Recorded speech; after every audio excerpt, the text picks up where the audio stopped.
Let's go, guys! I actually just found it in city.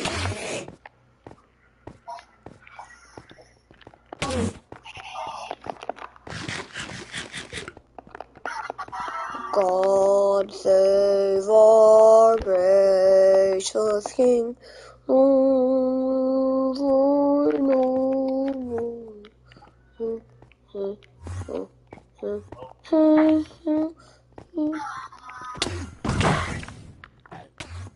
Victorious, happy and glorious, long to reign over us. God save the King. Okay, no, I just upload.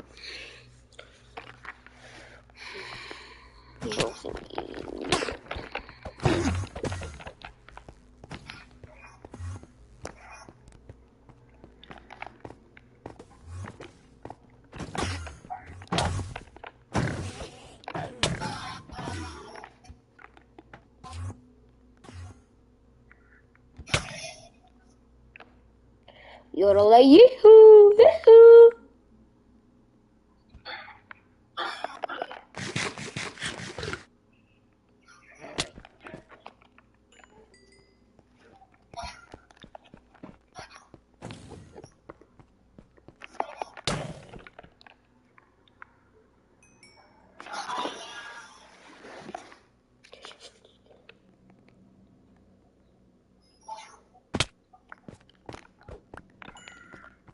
This time I'm gonna actually get some chokers now.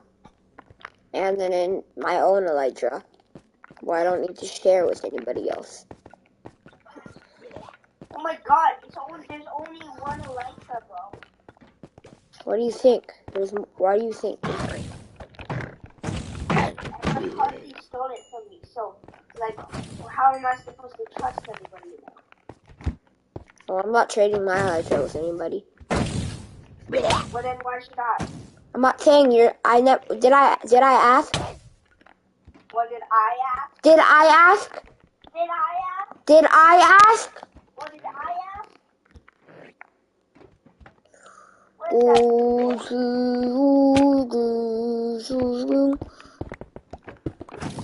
I'm just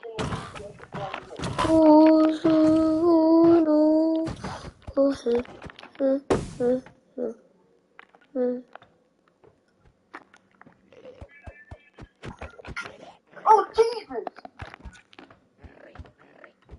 Sus.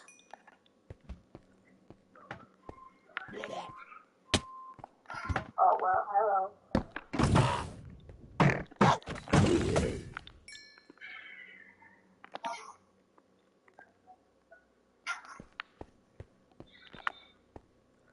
Sin and victorious,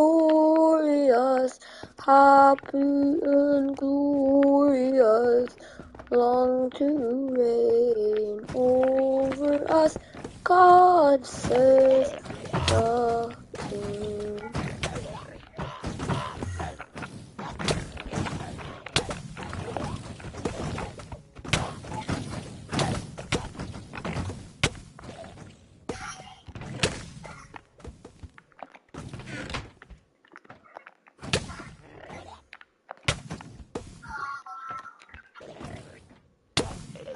Bum bum bum bum bum bum.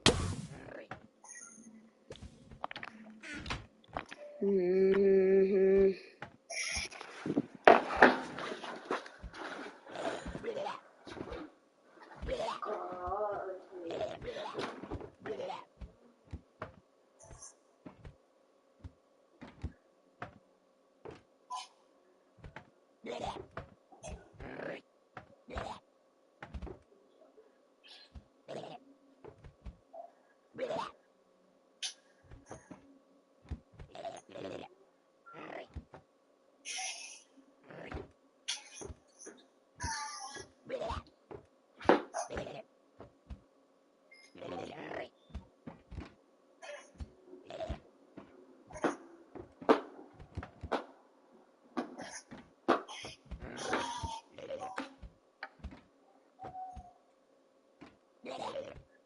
Sorry guys, there's a fly in my place, so I'm trying to get it.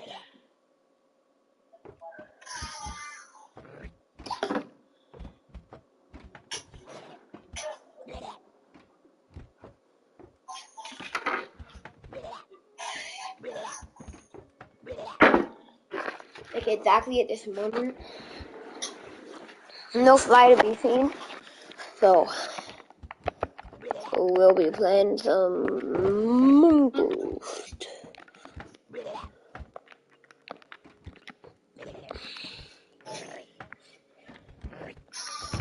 Bro, you guys want me to take this, bro? Yeah, I'll take this like extra armor.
Let me just drink this potion if I don't want to die.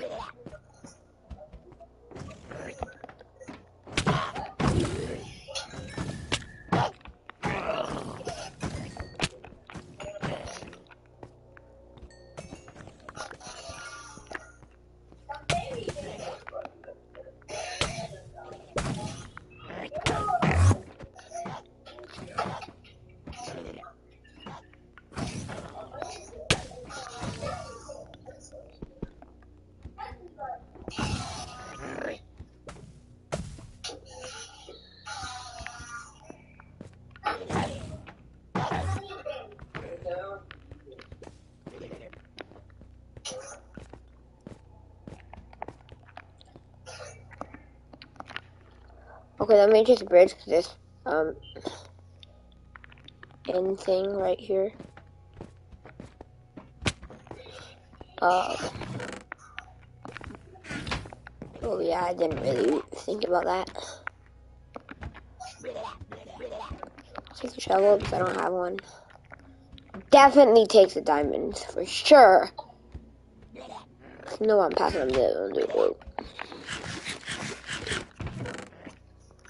And now we need to take out some more food, which will be one chicken. He smiles. What? I have 17 ender pearls now. Cool, I'm in my own end city now. Don't cool me. How many end cities have you done? Oh yeah, and I forgot to tell you, the end city I'm at has a ship, so I'm getting an elytra right now, like actually. I swear to God. The viewers, you could admit I'm actually about to get an elytra. So, let's go. So, let's go.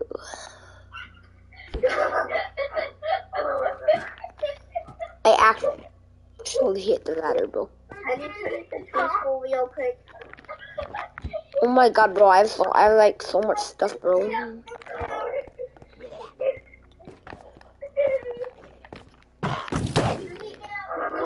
Let's go, the elytra! The glory of the world will be Why is there an Enderman in the overworld? in my home! So all the armor. The smile. What? So of course it's there. Why? That's normal. What? Remember, Enderman can spawn in the overworld.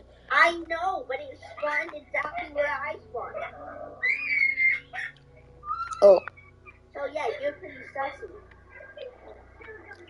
That's what you are. You're pretty sussy.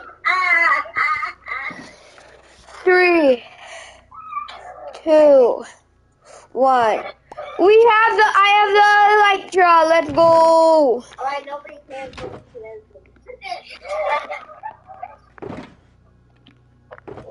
Just to make a bit more room, I'll just do that.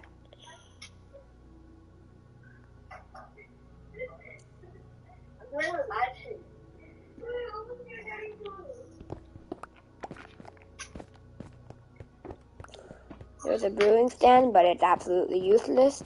So I'll just get the dragon head, and while trying to do this, I almost died because I'm not careful.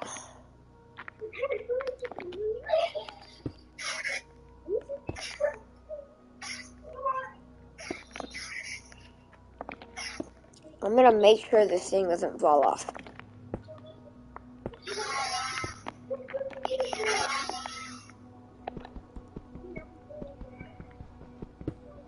Let's go. That's dragon head.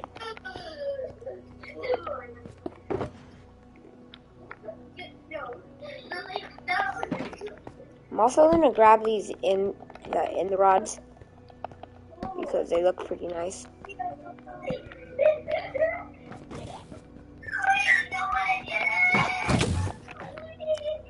That's a problem. Luckily, I'm not going to die, but I'm gonna get hungry soon.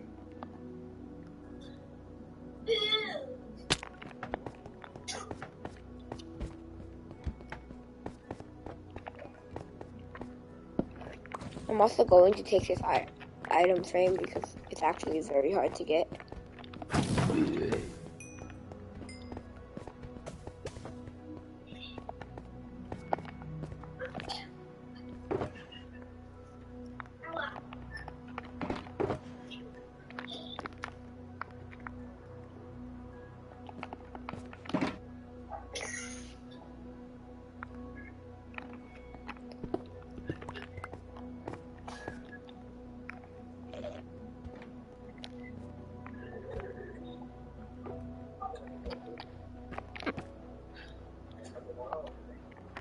This is a bit of a problem.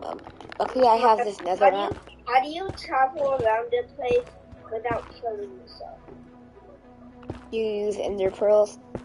Yeah, the ender pearls hurt you. Okay, then you have to burn if you don't want to take any damage.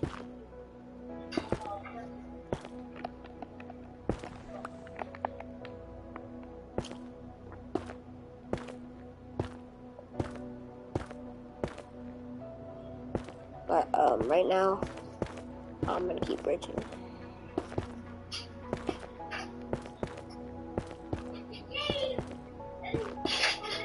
So let's just keep going right now. Oh no, I'm gonna hit the house. I'm on half a heart. What do I do? What do I do? What do I do? You survive. How do I survive? Oh my god!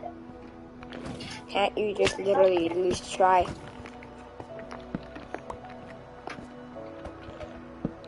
God.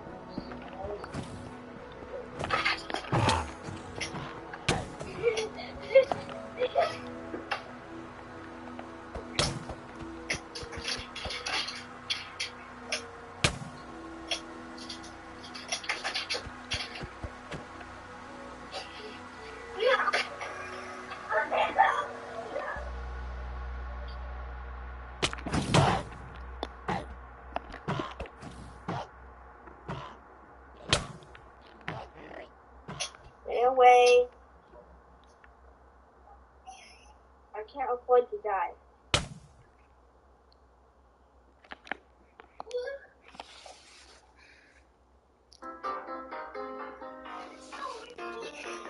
Let's just keep flying.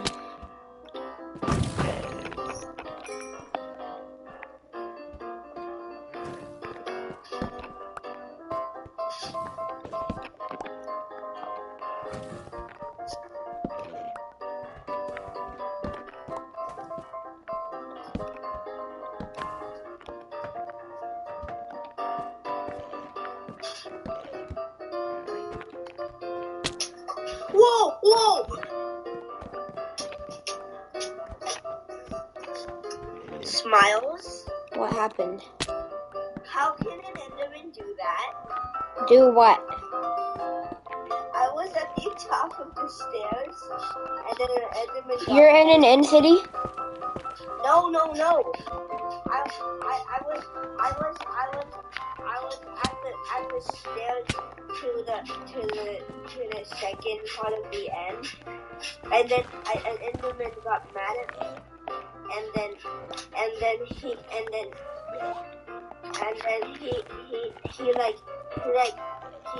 walked up the stairs like it was walked up the stairs like it was nothing.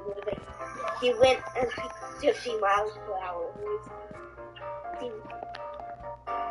Yeah, bad stuff happens.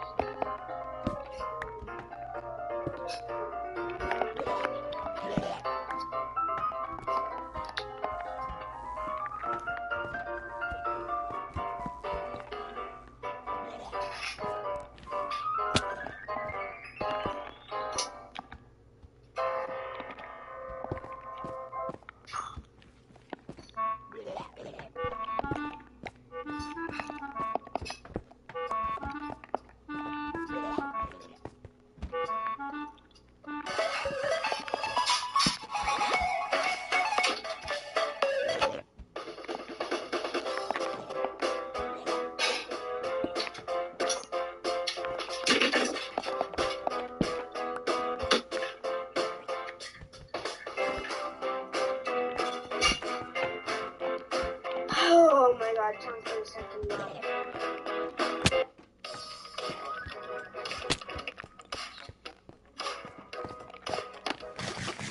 I'm gonna just eat that piece of chicken.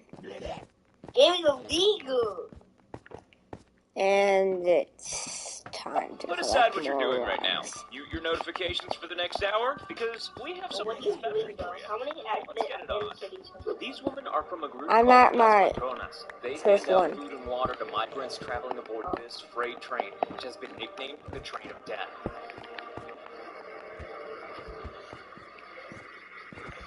This man only had 92 God cents darn in his it. account. He walked 5 miles so he could make it to port. Hour 35. What is it? It's about an hour 35. Walking. Walking back right now too, yeah. The judge was so impressed that he settled his fines and gave him some money for an Uber ride home. I want you to take an Uber so you don't have to walk back. I really appreciate that. You don't have to do it. I don't mind. I gotta run anyway, to be honest. I couldn't take it. Thank you. Take it. When cattle found themselves stranded in the snow, the National Guard decided to step in and deliver them some hay.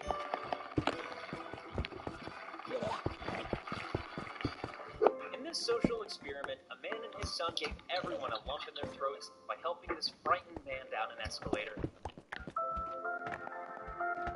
These kids didn't know how touched their teacher would be by this birthday surprise.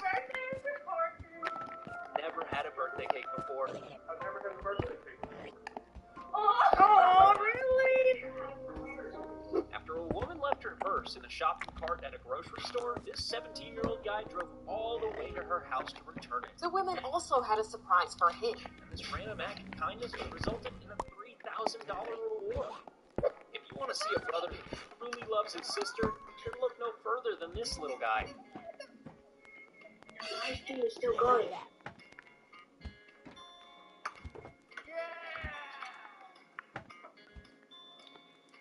This guy's happy place is inside fast cars, so this vlogger decided to take him for a ride in a Lamborghini.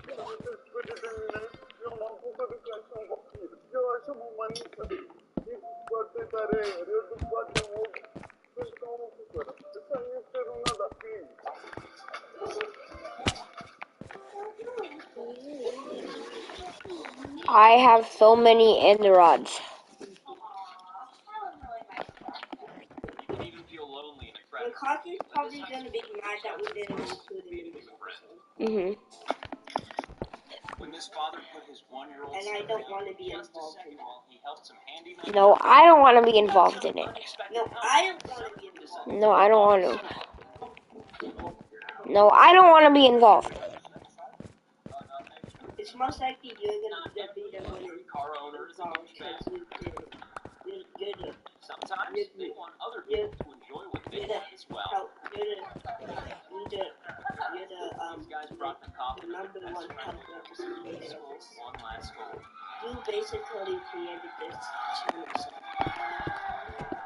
It's probably gonna be you doing it. This woman was pleasantly surprised. It was your choice if you wanted to wait. My dog and Luis got caught in one of your canteens. I told him that he couldn't text and nobody texted back. Alright, I'm sorry again. In a world full of insurance scams, it's nice to see the opposite at a pedestrian crossing. This dad is about to find out that the person who anonymously donated their kidney to him was his daughter.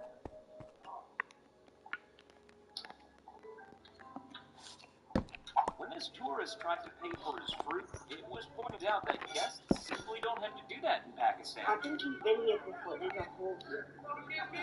Where are you? I don't know. I'm in that second This end. 19-year-old chef was knocked out of the competition. But before he went home, I am personally going to send you to culinary school. Ow! If this is how good you are without proper training, young man, at 19 years of age, let me tell you, you've got the potential to be great. sometimes even tiny cats need to phone the emergency services.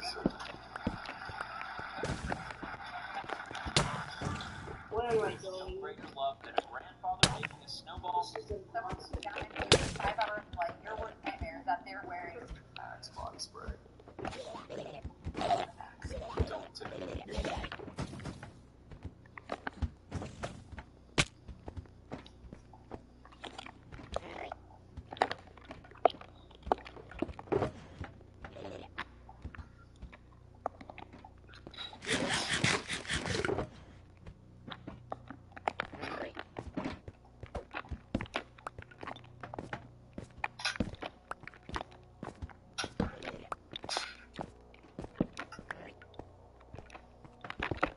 There's no way.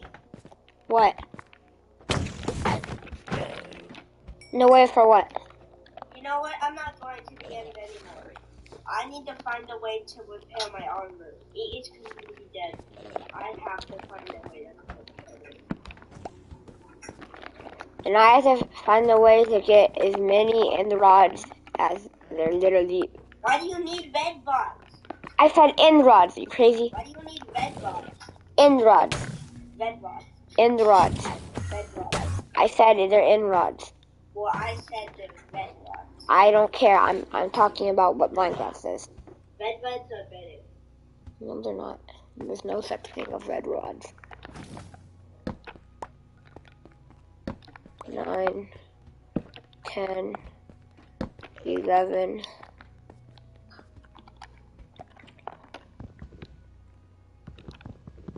Jenny. It's Jenny rod. Do you know what Jenny means? Mom, do you know what Jenny means? No. It means end. What? What do you mean? It means end. What does that mean? Do you know end? Do you know the end? It's Jenny rod.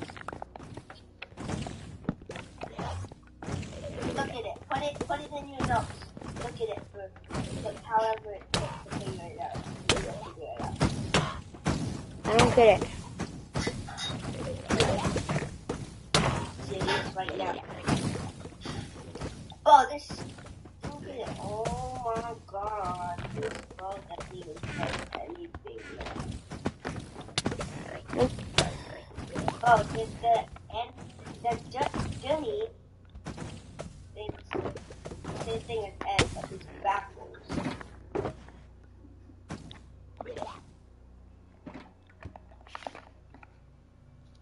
I can't believe you did not get that. You're not as good as a Minecraft player as I thought you were.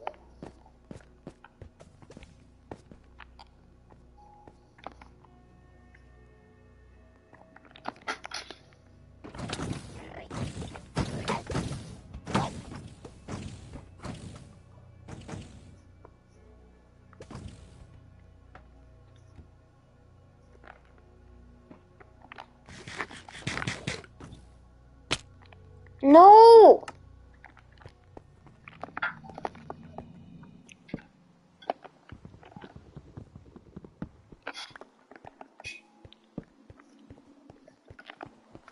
I'm gonna go back to the end. What? I'm gonna have to go back to the end. But you fell from a high place.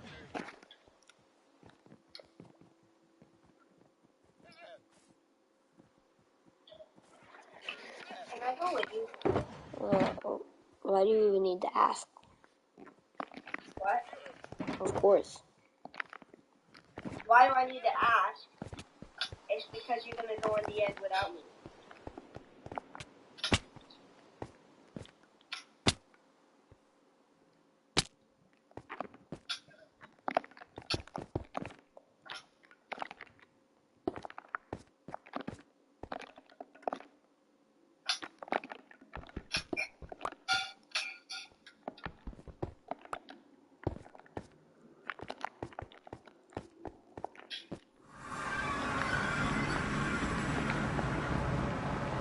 Do you have any ender pearls?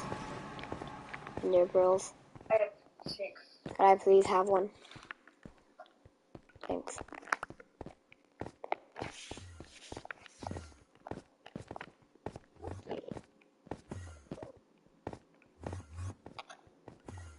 Wait, did you already get the dragon egg?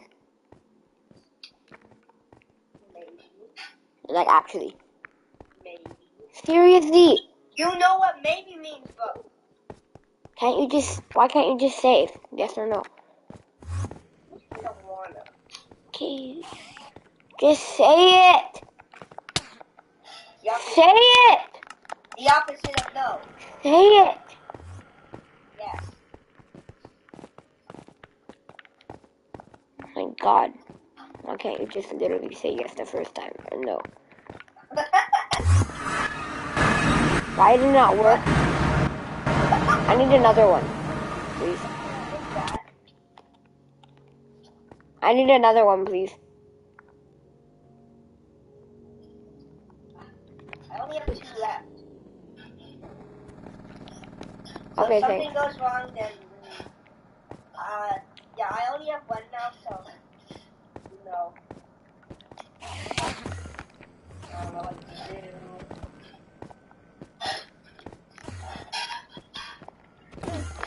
But don't keep asking me where, right? I don't. Now I have 2 for myself, so I don't need you. Bro, these 2 ending men.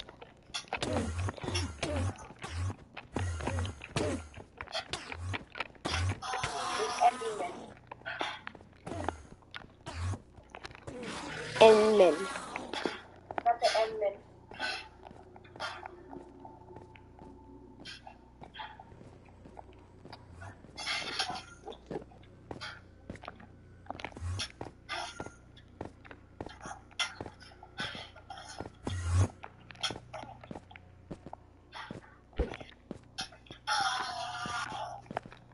Where are you, dude? I'm going to look for another end city for the loot. Also, I'm looking for an elytra for the other people. So what? I'm also on a quest for an elytra for random people who are not us.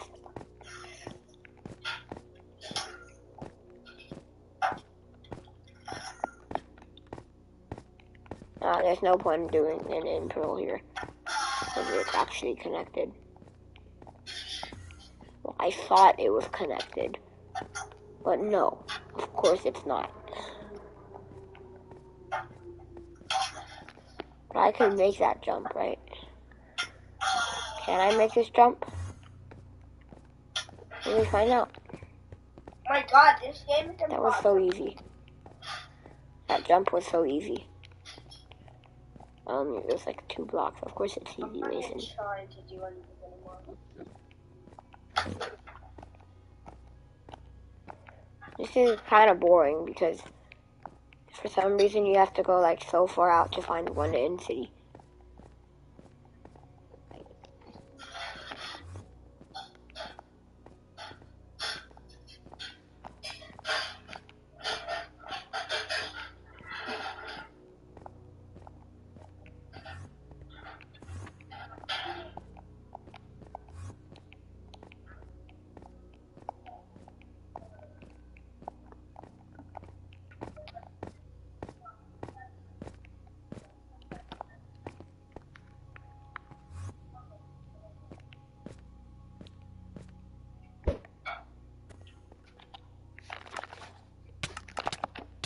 No! This is illegal. I'm going to sleep. Smile, why are you inside of my head? Don't ask. Just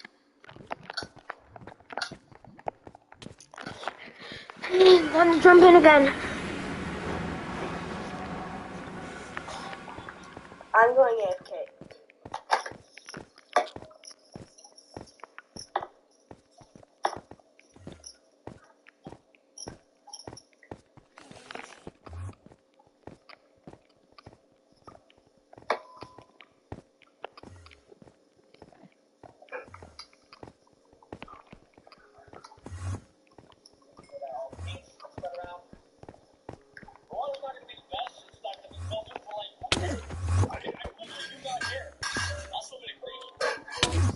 Especially one like this before.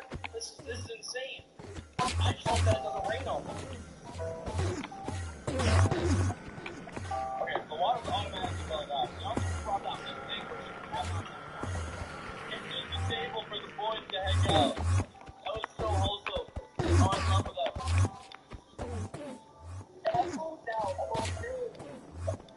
Watching the time. I wish I was there when it worked out.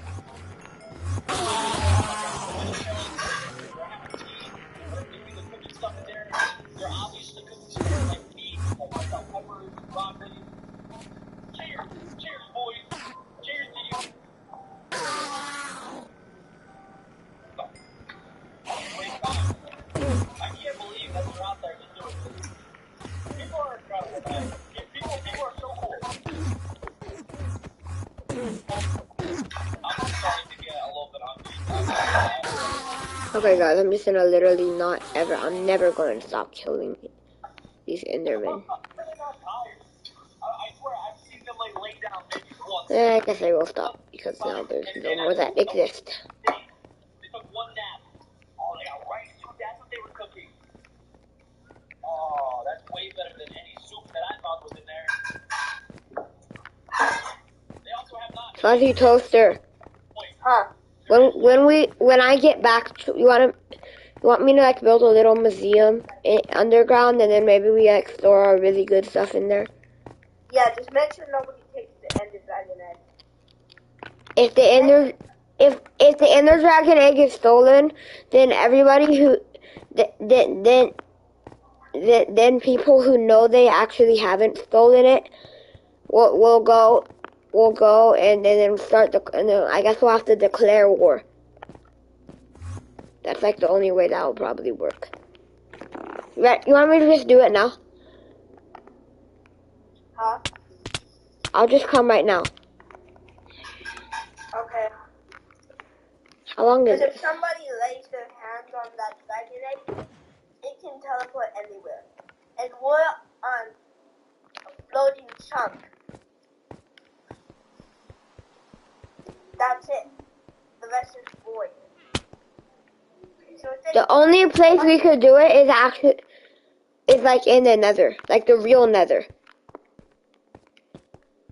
Fuzzy Toaster, you want to help me mine this place up? like everything. I think we should just transform this place.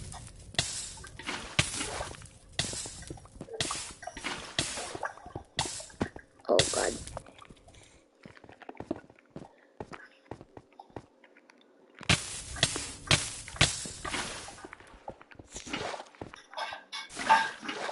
Nah, man. So, Alex, I'm gonna go do some drugs. Okay.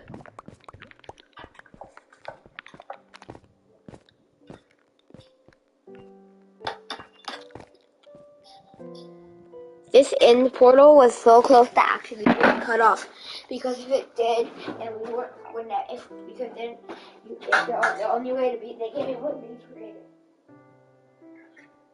What is going on, TFG Squad? My name is Brandon, and today is one of the most special videos I have ever made on my channel. Today is the first time in the 2.5-year history of the channel that you all get to meet my brother David. So David lives across the country. I'm not going to tell you where, because we're going to go over that in the video. But he had to come all the way back home because of everything that's going on right now in the world. So he's staying with my parents, but he came over, and he was actually nice enough to join me for a video. He didn't really want to be in the video, but I forced him. Dave! Dave! What's up, bro? Oh, jeez. What are you doing back there? Why are you soaking wet right now? I just took a shower. Okay, at least put a shirt on. Lucky for you, I have a little Frustrated Gamer merch hanging around. Available now. Check out the links down low. Alright, let's put the shirt on. Alright, so you've been in my house for 5 minutes. First time you've ever been in my house. And you have to take a shower? What do you want me to tell you? Okay, well, guys, this is my brother, Dave. Yeah. Hi, Dave. Nice. Alright, so we're going to be doing a little Q&A together. I would have opened it up to questions from fans, but I wanted to keep this a surprise, so I just came up with my style of that you guys would ask. Okay. First question, Dave. Where do you live? I have to do this. Yes, you have to. And we're shy? I'm not shy, I just don't want to do this. Just answer the question. What was the question again? Oh my gosh, this is basic. Where do you live, Dave? You know where I live. I know that I know the question, but the people at home don't know the question. Okay, so you live in Colorado. Why did you go out to Colorado? So when Brandon went off to college at Penn State, I went out to Boulder, Colorado, because I wanted to move as far away from him as humanly possible. And then I got a job out there, so I stayed. He loves me. No.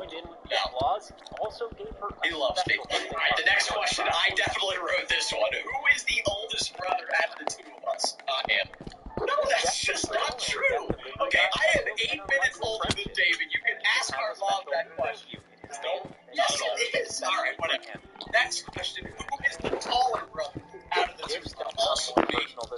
This guy No, it's, oh my goodness. Alright, Dave's just lying. We are the exact same height. That's what the short brother would say. Whatever. Alright, maybe Dave is like a half of an inch taller than me, but we're pretty much the same height.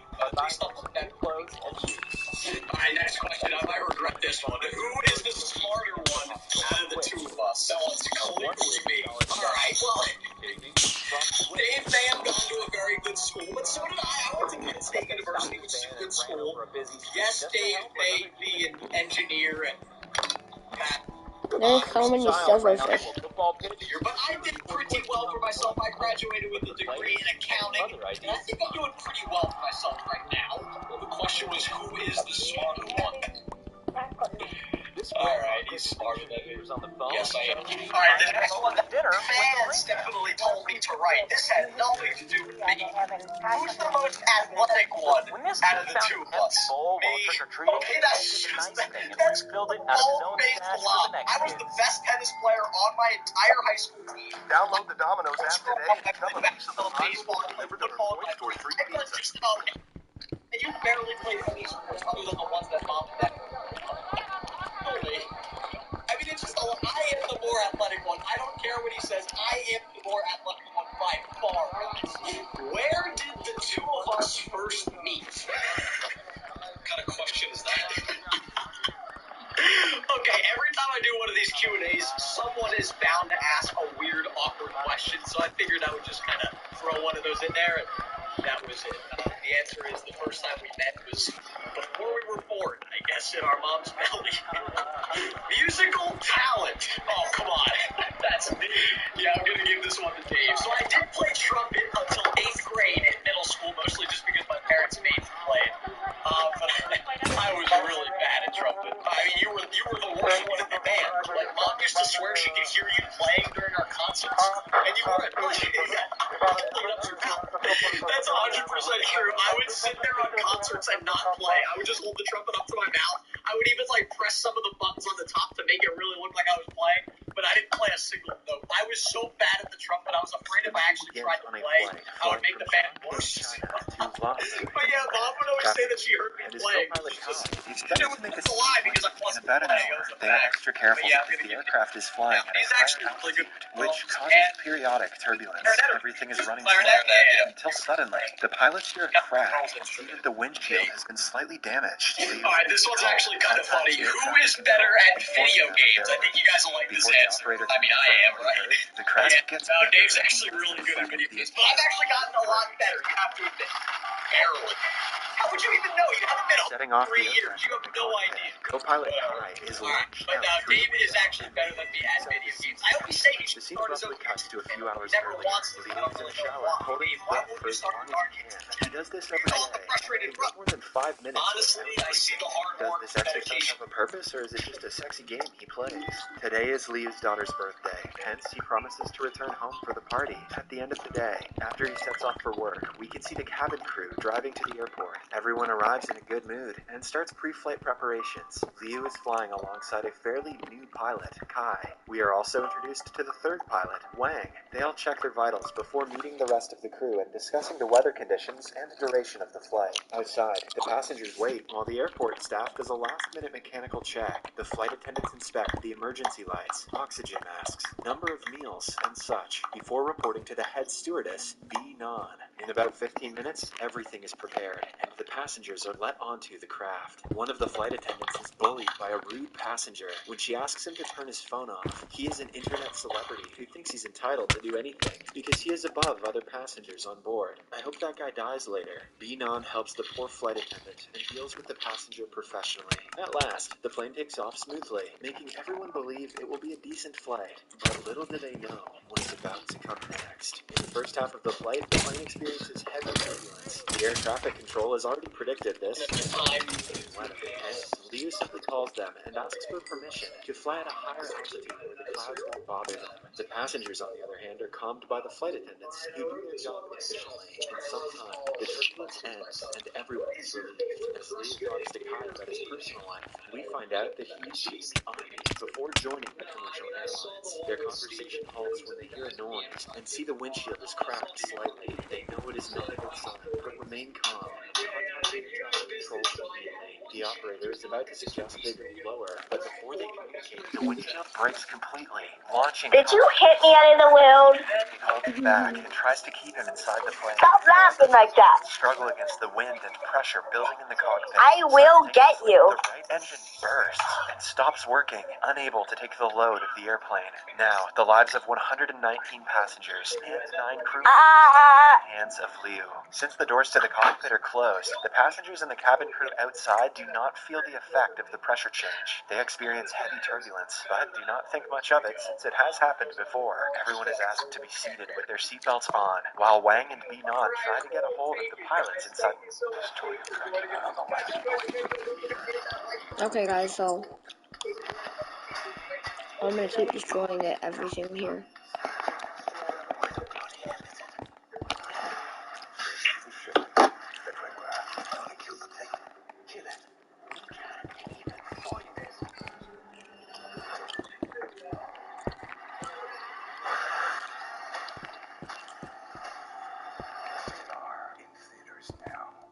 Cockpit. When they get no reply from inside, we finally register that this is not just regular turbulence. In the cockpit, Kai is mere seconds away from being thrown outside the window. Liu pulls himself together and decides to take control of the plane. Before trying to save his co-pilot, he jumps back to his seat and tries to contact the operator again. This is even more difficult because they're flying over the mountain and the plane can crash into one of them at any time. Suddenly, the airplane makes an aggressive right turn, throwing all the passengers to their side. This is when panic starts starts to set in, and they start strapping themselves tightly. The flight attendant helps the kids and older people on board, risking their own lives for the safety of the passengers. As Leo tries his best to control the airplane, the turbulence only gets worse. Then he makes a harsh turn towards his sinking pilot. The plan works, but it also causes the door to the cockpit to open. The air pressure inside the entire plane changes as it jerks backward forcefully.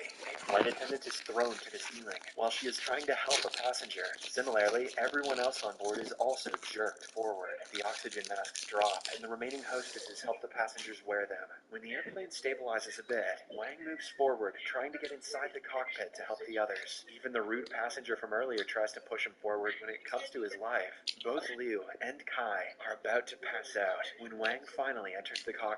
Even in such a condition, Liu does his best to keep the airplane in control, holding his breath as much as he can. Wang makes the captains wear oxygen masks, which helps them a bit, and they are able to punch in numbers to get the plane to a lower altitude. I wish my Wang was this heroic. Somewhere else, in the air traffic control office, chaos ensues when they see the plane descending at a frightening rate. The communication with the pilots is also cut off, which is a clear hint that something has gone terribly wrong. They inform the other offices to make room for the flight's emergency landing. Several flights are canceled all across East Asia because of a chain reaction. In addition, firemen, paramedics, and many other emergency workers are sent to nearby airports to prepare for a landing. The control room also sends 3 fighter jets in search of the plane, while the pilots flying them try to contact Liu through their respective radios. The people on the ground do everything they can to find the plane and ensure the safety of the passengers and crew, but in the end, it comes down to the pilots to save everyone's lives. The door to the cockpit is now locked, stabilizing the situation on board. The passengers are in a frenzy, but they remain seated as ordered by the flight attendants. Binan comes forward to confirm the positions of her team,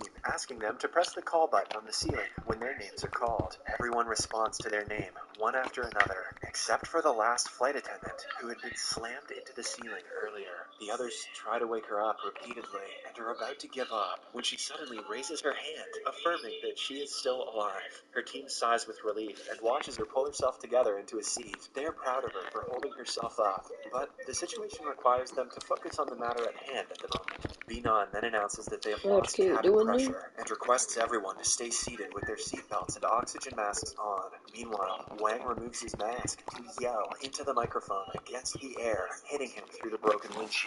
His efforts do not go to waste, as people on the ground hear about the depressurized cockpit.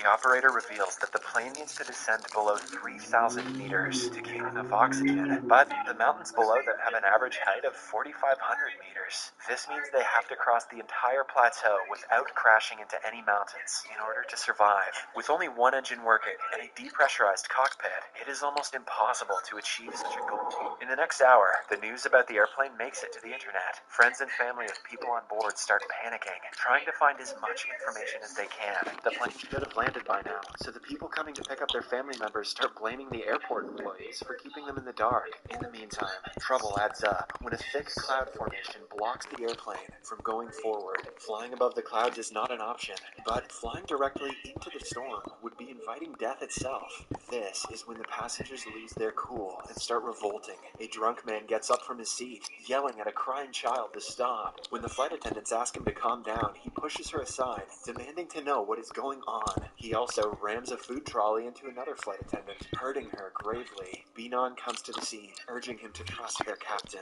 the only person who can save them at this point. The other passengers join her, making the drunk man get back to his seat and shut the hell up. Meanwhile, in the cockpit, Wang tries to keep the pilots warm while they fly the plane in circles, trying to avoid the storm. On the ground, Liu's wife is preparing for her daughter's birthday party. She is shocked upon seeing the news about the airplane, but she is positive that her husband will bring the plane back. She also assures her daughter that Liu will be back before she leaves it, and they will celebrate her birthday together. At the same time, Liu's mind goes hazy, and he imagines his daughter cutting a birthday cake. The vision gets more vivid as he slowly loses consciousness, posing a great threat to the entire plane. Wang comes behind the captain and shakes him to wake him up properly. If the situation continues, everyone on board will fall unconscious. The plane will continue moving on autopilot and eventually crash when it runs out of fuel. After making several circles, Lou finally sees what he was waiting for. A tiny pathway is cleared between the clouds that he can fly the plane through. People from the control room praise his quick thinking and watch as the plane flies into the dark clouds. The turbulence gets worse, and luggage starts falling from the compartments overhead. The control room watches the flight nervously until it suddenly goes off the radar. Everything goes silent as they assume that it crashed. But their prayers work, and we see the passengers are still alive somewhere between the clouds. The captain pulls a lever, propelling the plane forward with all of his might. Several minutes of silence later, chatter continues in the control room when the plane comes back on the radar. But although it got out of the storm, it is completely tilted and nowhere near stabilized. The safety of 119 passengers repeats in Liu's mind again and again, preventing him from passing out at any minute. At last, the airplane passes the clouds, and the turbulence ends.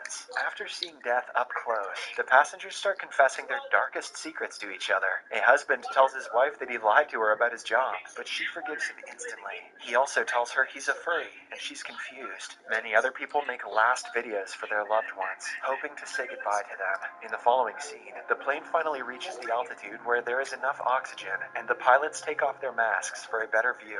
The connection to the control room is re-established, and they are told where to land. Every other flight around the airport is halted and landed immediately. Inside the aircraft, passengers and the crew get ready for an emergency landing. While outside, the reporters get ready to capture the descent. Seconds before they land, the passengers are fueled with a will to live. They all chant encouraging words and brace themselves for the impact. The plane finally touches down, but keeps moving towards the end of the runway. Everyone is worried that it will crash, but at the last second, all three pilots pull the lever collectively, making it come to a halt. When the suspense ends, the operators jump in celebration, but the passengers are so overwhelmed that they break into tears. Liu talks to the speaker and apologizes to everyone for the inconvenience. In turn, the passengers collectively give him a thumbs up, thanking him for saving their lives. After everyone gets off the airplane, an officer from the management bureau comes in to investigate the malfunction. It turns out that the cockpit had not been pressurized properly because the aircraft was old. Upon seeing the condition it is in, the officer calls Liu an incredible pilot and thanks him for his work. Liu gives his family a call, telling them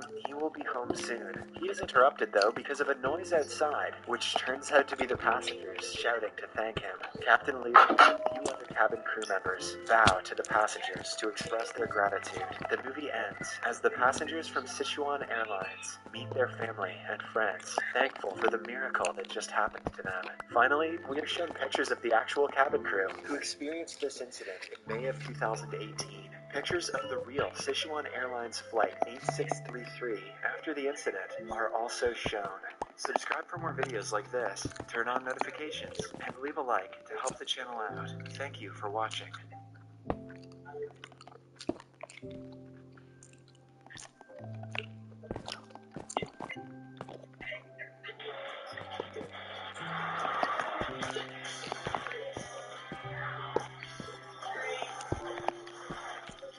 The Acura Summer Performance event going on now.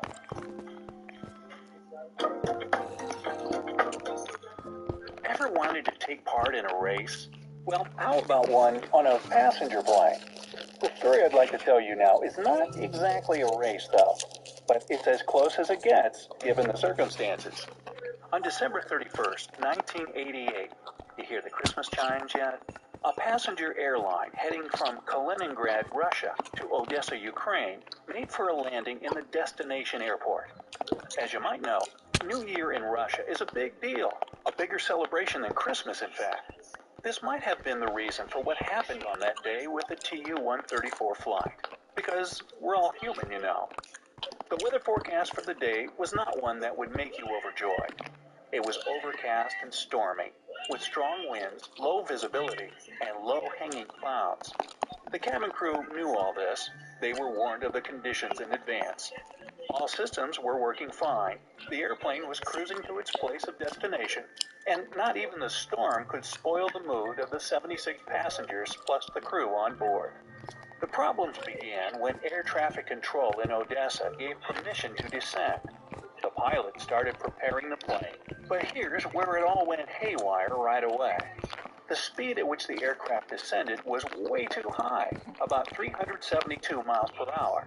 The The pilots received the first warning message at the altitude of 24,600 feet, but the crew deliberately ignored it. As it turned out later, the first pilot was sure everything was all right, and he could land the plane anyway. The speed too high message was repeated twice after that, at the altitudes of 14,400 feet and 9,850 feet. Both of these messages were ignored as well. Uh-oh. No one really knows what the motives of the crew were back then, but the situation was gradually becoming worse. Within 47 miles from the airport, the air traffic control finally gave permission to land. And that's where another misjudgment came. The pilots decided to fly directly to the runway despite the high speed. That was a crucial error, as it turned out. The speed of the plane was about 280 miles per hour, which is much faster than the recommended and safe landing speed of 205 miles per hour. The plane was flying bullet fast, approaching the runway with its wheels down and ready to land. That, by the way, was also against all safety instructions, because the landing gear simply can't bear the pressure at such speeds. They could have just gone with the wind, if you know what I mean. Anyway, the most surprising thing about the situation was that none of this was connected with any troubles on board the airplane. Everything was working perfectly fine. No emergencies arose. Literally nothing was wrong, except the crew's decisions. The pilots went against all instructions of air traffic control, ignored the safety warnings, and gave commands to the crew that were contrary to every flight safety precaution. More outrageous still, the crew didn't even bother to argue the flight captain's orders, blindly following his commands. Basically, it was pure neglect that led to the incident that followed. Once again, turning off the speed too high warning, the pilots directed the aircraft towards the runway.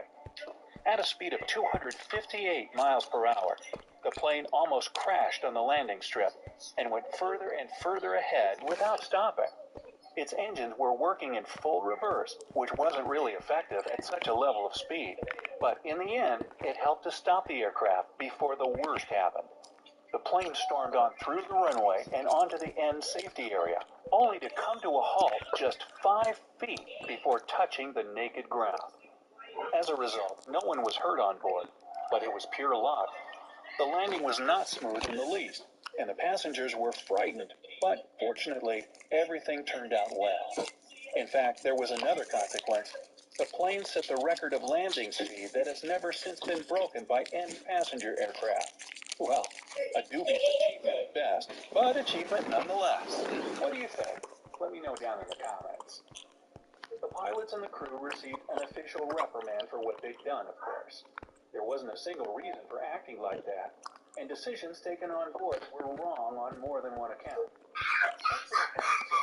It continued to fly with different airlines for many more years. After all, it was a good plane, and the incident wasn't its fault. The Tu-134 incident wasn't the only one like that, though, and it wasn't the most epic one either.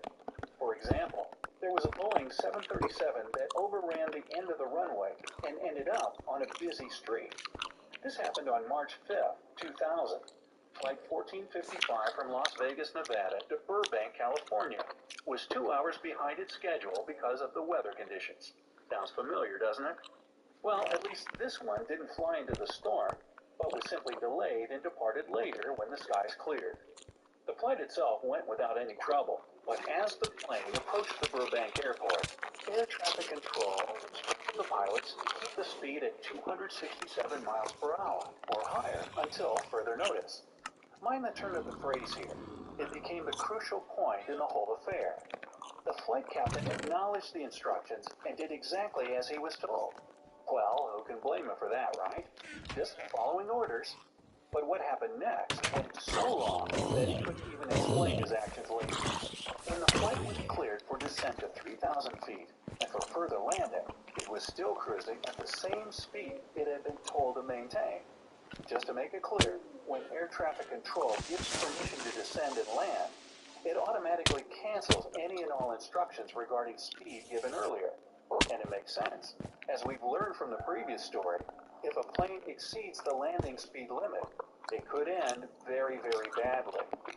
Both the captain and the first pilot knew the rules, but something stopped them from following those. When they didn't receive the verbal command to slow down, they simply proceeded at the same speed they had been cruising the whole way. Just a friendly reminder here that the maximum safe speed to land on a runway is about 60 miles per hour lower than the Boeing had. Moreover, for some reason, the captain directed the aircraft at a sharper angle to the ground than it was allowed, adding to the danger. The first officer came to his senses first and asked the captain what he was doing and why.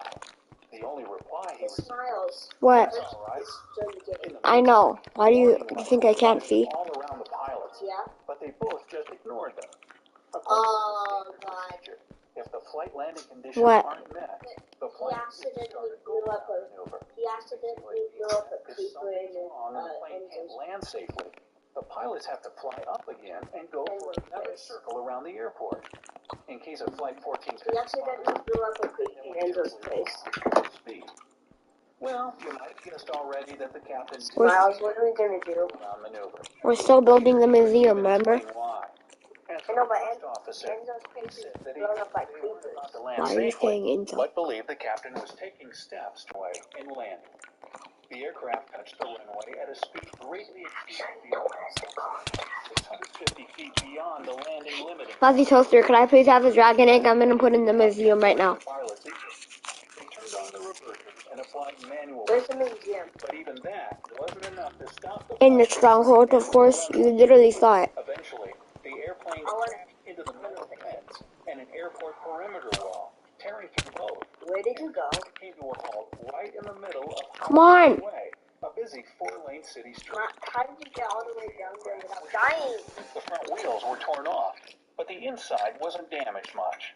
One of the escape slides inflated right inside the plane, blocking two flight attendants. But otherwise, no. Trying to hurry up. You don't have to And that's nothing short of be a so mean miracle. about it. Why, you ask? Well, because the plane stopped right next Wait. to the gas station. If it had moved several dozen feet further, it could have caused a fire or Just an wait. explosion, and there would have been victims. But the plane came to a screaming stop. Nothing lit up, and nobody was seriously hurt. Happy, Right here, Gabriel. except for the flight captain's self-esteem. On the voice recording from the cockpit, you can clearly hear how, moments after How the do you get up to he the said, end foil? "Well, there goes my career." I'm gonna make that soon. Sorry, Val, you were right. Several months later, both the captain and the first officer of Flight 1455 were fired because of the accident. And the plane, as it Do is, you have a dragon sustained head? too much damage and was later Yeah. scrapped. We should Well, place it kind like of this. sad, of course, but everyone stayed alive, and that's what really matters. Pilots have a saying, any landing you can walk away from is a good landing. And so it goes. We should So, place it right over do here. you know of any other stories of airplane incidents? Share them in the comments below. If you learned something new today, then give this video a like and share it with a friend. But hey, don't go anywhere just yet. We have over 2,000 cool videos for you to check out. All you have to do is pick the left or right video, click on it, and enjoy. Whoops. Beanie Star.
But we were raised to believe that we could do anything we wanted.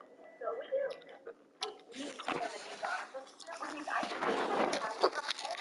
I can't afford to be anything ever signed up for cool. I'd like to think that the most amazing thing about us is we're just like everyone else.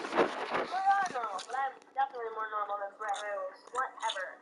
Anyways, this is the story of our normal, regular life. Well, our normal enjoying life. This is our life.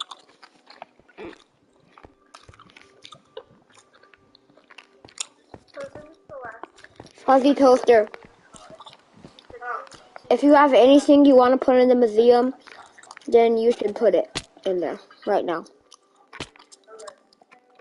All school days, we tend to get around 45, and then we time for school is by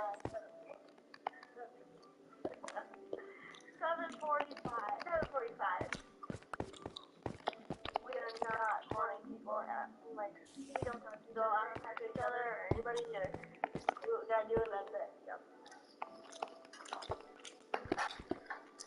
Alicia, 4th grade classroom. Today we are teaching math, and there's math test tomorrow. So we are there every day, 5 days a week, all day. The morning message, something to get started. Today we said we're working with adjectives and grammar this week, and you can ask you to describe yourself. My name is Susan Gray, and I work with Abby and Brittany as their supervisor. We have worked together for about 3 years. So we're going to do a survey for us to talk to, and she tries to do it at least one last a week. And just give us feedback. Good morning.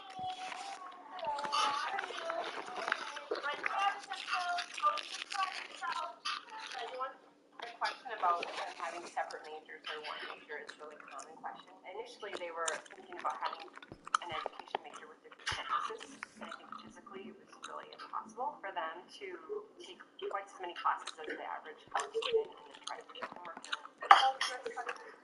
Nice, but it's fine. Yeah, so it was great. So for the most part, what we're going to do is definitely teach the collaborative, like team approach. Alrighty. In order to get his attention, we do like clapping with them and have them follow along with us. Some people are still not listening. Alright, very good job. And the young children, I'm definitely more like, I have the more math and science, it's kind of my strong point. Where Brittany's more more focused on like the language arts and like writing. Okay, so guys, Quiet. we're going to keep doing this. I followed the years of understanding unique situations and trying to see back at Abby and Brittany are together. They're constantly in a team teaching mode. Yeah, a different response. I have a few times I want to multiply and go a little bit more chatter or noise. You can remind me what we don't do with our marker. What we don't do with our marker. Adam? We don't draw on our whiteboard. Where do our markers go? Adam? On the floor, and we are not going to know. Had concerns about how the students would respond because it's such a unique and special situation. Let's start out with factors and multiples. It was really important for us to give the students that exposure visually, and we had an open question and answer where Abby and Brittany took their questions, and I think from then on, they were dismissed after a bit, Abby and Brittany, and the teacher asked the students very candidly, do you have any other questions? No, that's it. Like, they're just part of our classroom now. The class number is 56. Draw a line for me on your board.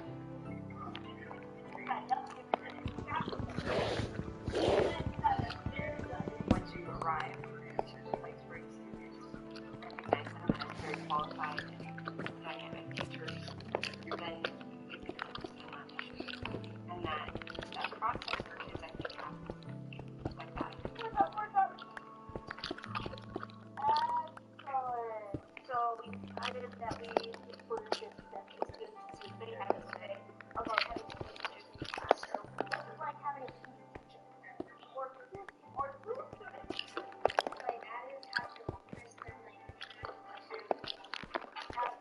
Okay, so let's keep placing these stairs here. I have to focus a lot harder when we're like when we are doing two different things. Because so often I'll like or like see what the other one is doing. With Brittany and I, what does that mean about how many eyes we have? Anthony, you can answer the question because I asked her how to tell you that a lot. What? There's 4 eyes watching you, right? Hagari? Same stuff that says absolutely. You write that, don't you? I would not hesitate to answer.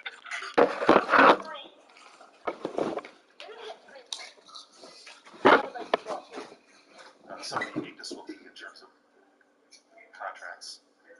Is it 1 contract? Is it 2 contracts? For licensure, they applied as 2 separate people, and they'll both have their own teaching license. But obviously, they have to have a job. There's some boot.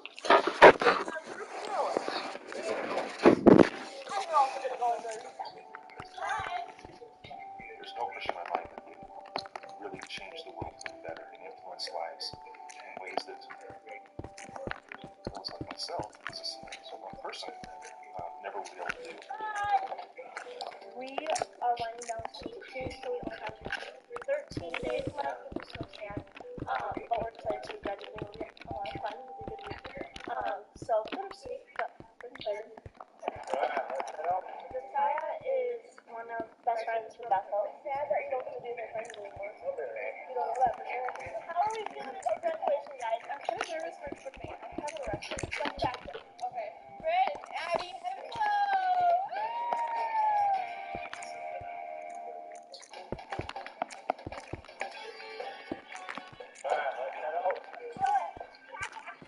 Josiah is one of our best friends from Bethel. We literally met like the first day that we moved in. I do like a once a week hang out and just catch up on each other's week and see how things are going. You guys getting excited for graduation on Saturday? Yeah. We were in the same dorm. They were kind of mixing boys and girls. As awkward as that is right off the bat of school. What Thursday are you graduating at? Ceremony. I am at 12:30 ceremony. Since then, it's just been a ton of fun, and we've been great friends. It's very blessed to have them. What time are you two graduating? I'm graduating at 9 o'clock. Both of you? Yeah. Okay. I feel like maybe I'll graduate at 4, but I'm not sure yet. Okay. No, you knocked that off right now. You're what? We were kind of doing it. No. Did you know that? What does that even mean? I don't know. I thought we talked about this before. We usually do it hammered down. Oh. Seriously, I was really, I felt like you had said something, I mentioned it. but I thought you said you liked pork loin. I probably knew 3 people at Bethel at that first time I met them. And so this was an opportunity just to meet more people. And so I don't remember what I thought. And to me that's huge, because I think in my mind I saw the potential for 2 friends. And I've always kind of joked with them, it's 2 for the price of 1. You had an interview recently, didn't you? Yes, we had a job interview today. What kind of questions did they ask? What was one of my greatest successes and how I reflected on it. What's one of your greatest successes? I would say one of my greatest successes in student teaching, big love it, is the point system that we put together.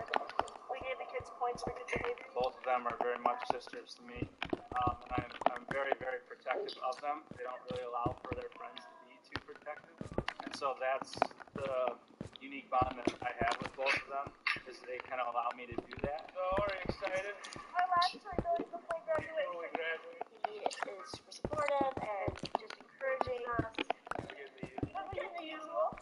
Pomegranate raspberries, the usual. No, I don't try new things. That's getting my name. Getting the usual. I always get cheesecake, raspberries, and Fuzzy toaster. what? You want to help build the museum? And always makes us laugh. We're always laughing. We laugh at each other's stupidity or weirdness. What was the song that we made up? Hit it with me. Come on. There you go. Oh, stuff. That doesn't look like a car, though. I'm just gonna move the Dragonade. You're pretty good at switching gears. I've never played it before in my life. I'm an asshole. On the flip side, we're also able to connect on a more serious level, ask him for advice, and he is super encouraging and supportive. Excited to graduate.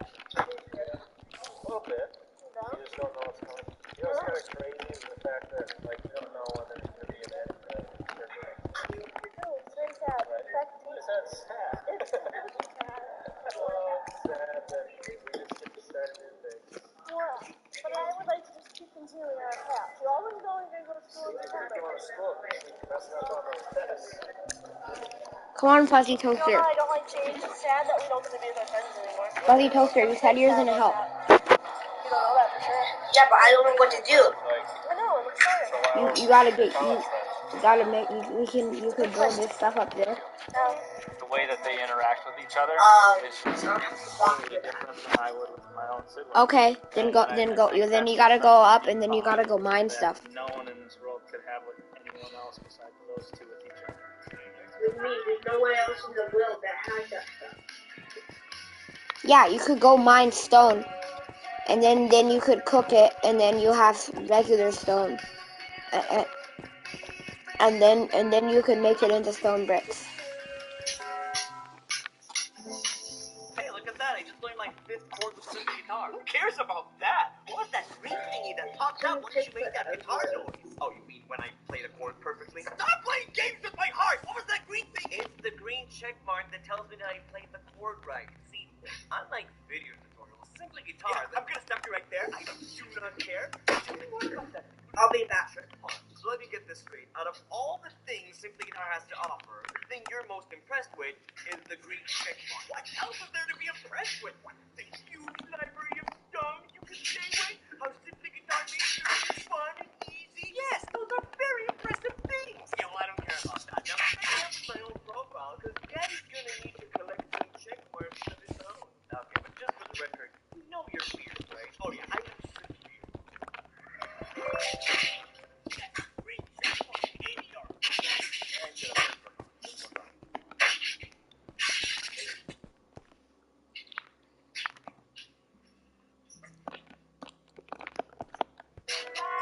Alright, there we go. Okay. So, all my roommates are graduating. Ours in nursing, social work, and he goes also in education. Can you get off your phone for a minute? None of the roommates have jobs right now. We are all in the process of interviewing and looking. We're living in our house till August, so we're all staying together. We're excited. And then come September, we're not sure mainly because I'm gonna have to we get haven't this figured out again. where our job will be yet. Because Congratulations, guys. How are you? I'm nervous. Nervous for the actual time. We're gonna sit down. I'm kind of nervous for tripping. I have a record. Why? Like prom, high school graduation. Okay, I actually should practice. Let's practice. Okay, you have to practice.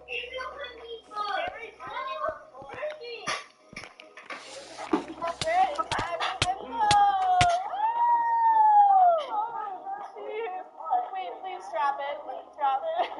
I think it would be really exciting to just go through this next season together. okay, guys, I just died. Being there for each other when we have our first jobs and just being able to celebrate with each other that's really awesome to have. I know. So it's fun. We'll figure it out. Make a sad we're graduating face. That's so sad. It's dead.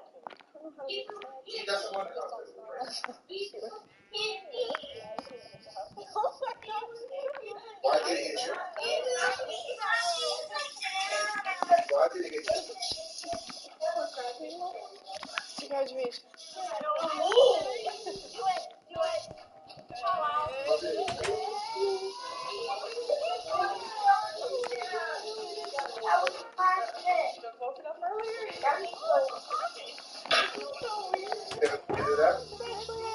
That, ladies and gentlemen, is your classic.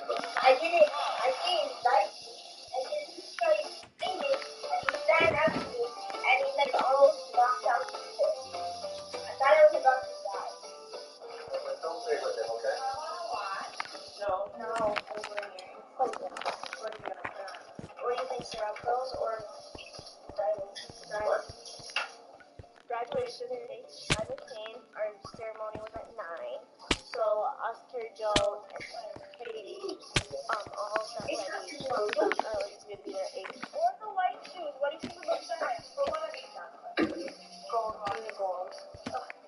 Can you stay on while you walk? No. You guys need to bring body food there? Oh, it looks that way. Have you put on the hair? No. Okay. Am I not you? too tight? No. I don't think it actually does something like graduating, just because there's so much stuff to do. Like we have our robes, our tassels, our tickets.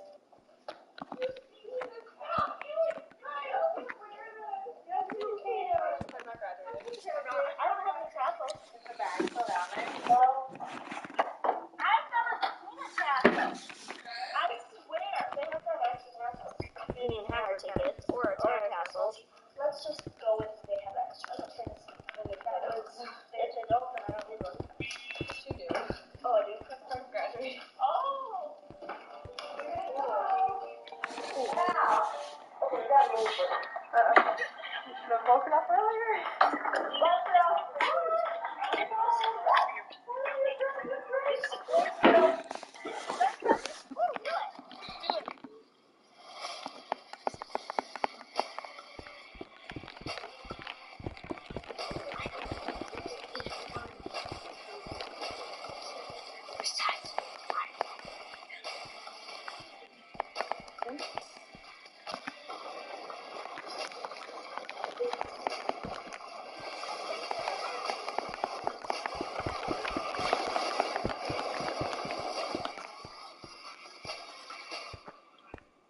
Grand Cross, Age of Titans. Download now.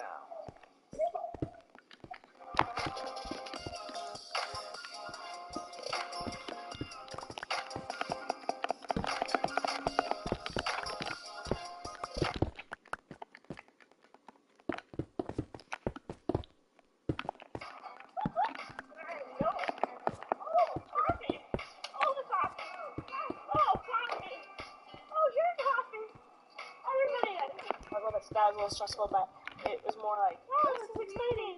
They were just like, let's just get there and get things rolling and started. Here we go. Wait, are you really?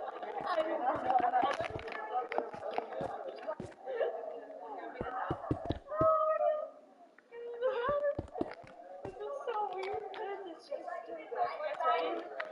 I don't remember. Oh, it looks like on the right side. I think on the right, and then you put it to the left. Why have they not perfected the graduation look yet? Country. Not even years. Okay. Hi.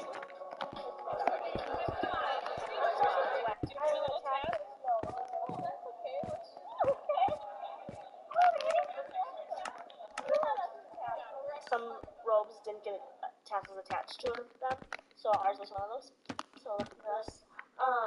But they just had extra tassels at school waiting for us. Right or left? Looks like the right side. Thanks.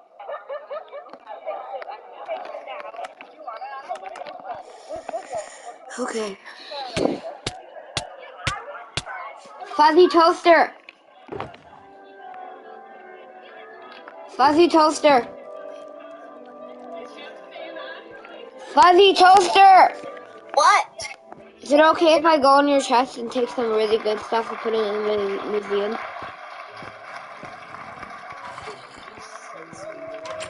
Say that again. I see you. I see you. I see you. You don't even have anything good, bro. We're all like Bro doesn't even have anything useful for the museum. Doesn't know. Just knowing that they want to be a teacher, I think I'm going to go to college. He doesn't know. What do you mean? You don't know. Seriously. Anybody excited? Fuzzy toaster, just tell me. You're not breaking into my house. You're not stealing. Let's try. Where is your house? I know what you're gonna ask next. Don't take the dragon Get next. to congratulate you. We already have one. Why was I didn't even ask that? They each had to pay. You turn it off. Each got diplomas, but yet they only took up one spot in the classroom, and most of the homework they only turned in one assignment. So I think it was fair what they came up with. Hey! President Barr, No! present them to you for the conferral. Darn it. You may now move your tassels from right to left, signifying that you are the proud holder of the degree of Bethel University. Congratulations, we salute you. Oh my God.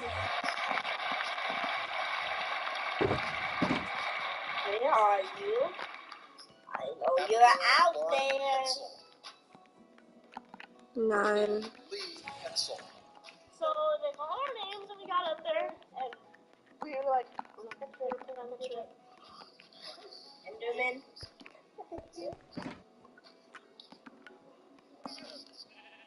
No, it's all of my stuff is in my shelter box. My hat fell off, but I recovered quickly with the fist pump. Nothing really embarrasses me. I was scared. We were trying not to drop everything, but we were embarrassed about it. Can I just look at it? We managed. Alright. I'm watching you though. Can I put your netherite in the museum, please? You have Now, your ladies and gentlemen, is your No. class of No, 2005. you have your Can I put your netherite in the museum? Just say yes or no. No, you have your own. Just say yes or no. What? Me and Cody fight more. You have your own. No. Literally, okay. Yeah, you could have just said no right away. After graduation, our family. That's what I said. No right away. Found your keys, bro? You little cocker. In the car, the car was running too. Cocker. Doors were wide open. Car was running? Yep, the one time. Who left the car? Me, I know. Guys, try not to say much. So it's out of gas? No, that's not a half thing. We were late to lunch because we lost our keys, and they were in our car with the car still running, and so the car ran for 8, 9, 10, 11, 12, 4 hours. What is drinking? Root beer. Are you 18? Are you 18? Hush. Oh, I don't know. Cody's 19, girl. He's gonna be 20. Our brother's Cody. He's 2 younger than us, so we definitely have that bickering brother-sister relationship. But it's getting better. It's getting a lot better. We're definitely bickering less. You didn't say happy birthday to me. Oh yeah, that's right. How old am I? Me and Cody fight more than Brittany and Cody do. Brittany's more just like laid back and doesn't get bothered by like picking on us or like, and I definitely fight back. Oh, thank you. Is it a horse? It's not a horse, Brittany. Oh, yeah. My name. Yeah, my desk.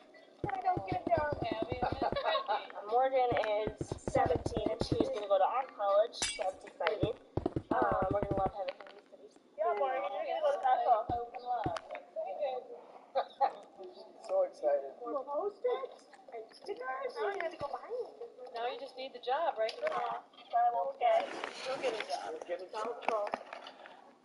Alaska. You'd have to be at least 100 miles away from home. At least. People have to cut around. Shut up! I didn't try to. Yet still. They are their mother's kids. Our mom is a lot like us in like every aspect, basically. Brittany's a lot more stubborn, just like Dad. And I'm more like Abby worries a lot. I worry a lot, just like Mom. So definitely a mix between our parents. We were very close to them.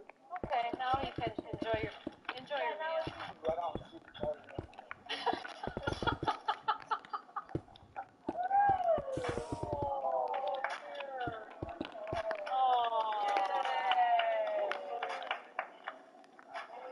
They've probably had lots of challenges, but they don't consider them so much a challenge. If it's just something they want to do, they're just going to do it. I'm sure they look at sometimes situations and think, oh, we can never do that.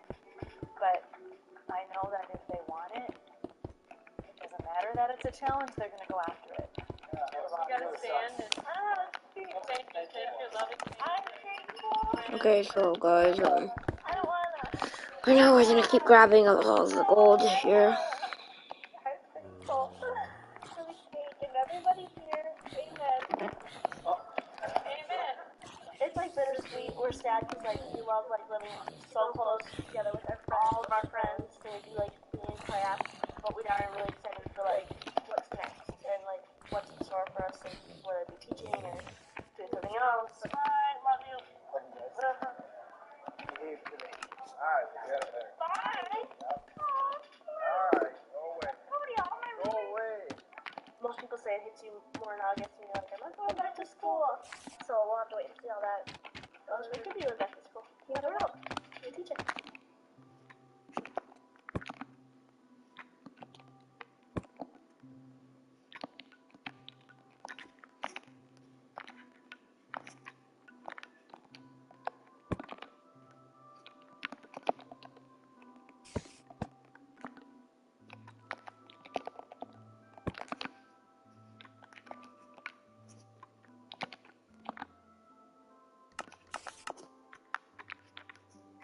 Okay, so guys, we're about to be done with the museum.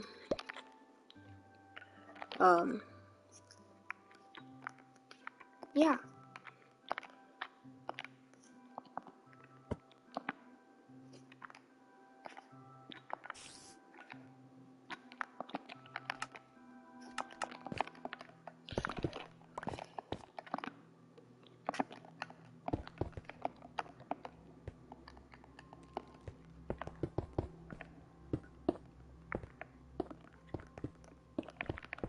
And here's the last few blocks.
Okay, so guys, I'm just going to keep going up.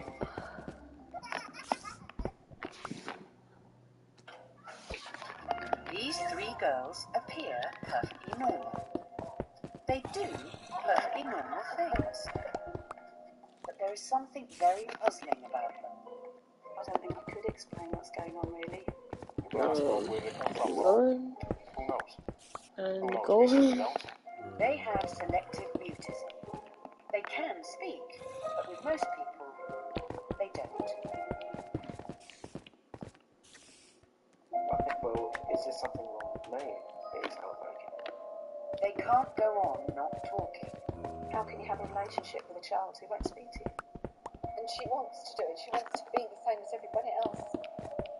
But to speak a single word to those they love can seem impossible. Are you ready to talk now?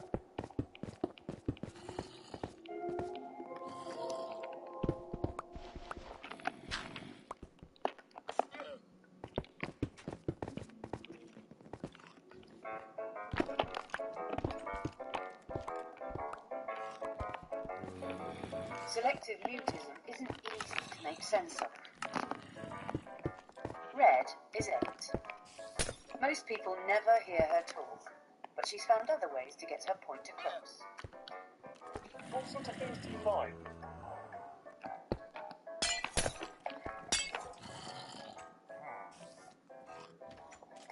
I don't think I could explain what's going on, really. Like all good parents, we've tried bribery and corruption. We'll take you to the park if you talk at school today. If you answer the register, we'll buy you a chocolate bar. She has a set of rules who she can and can't speak to. These rules are different for every selectively mute child. Red talks normally with her mum and dad, but many of her relatives have never heard her. She has a best friend she will chatter happily to. What's 3 lots of 200? But she never ever speaks in school. Selective mutism The formal definition of it is consistent failure to speak in certain social situations. Most of them are fine with immediate family, but each of these children have their own pattern of who they can speak to and who they can't. But the pattern is baffling. There is no rhyme or reason to their silence. 10-year-old Megan goes cheer to me every Thursday, but she doesn't ever cheer. The only place Megan really speaks openly is at home with her family. But not when anyone else is there, especially not a documentary film crew. What was it normally like? Noisy. Really noisy. If you weren't here now, she would be saying, look, they got a bigger bit than me, or... Because I noticed it, maybe at the time. It often comes over that these children are just doing it deliberately, they're just putting it on. But in fact, they couldn't maintain this intensity or for its persistence. There are children who have broken limbs and they haven't cried. There might be a sign of tear, but there's no movement, no cry for help. They just could not maintain it that long if this was deliberate. Can you talk?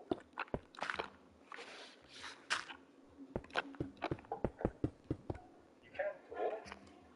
You don't talk. Why don't you talk then?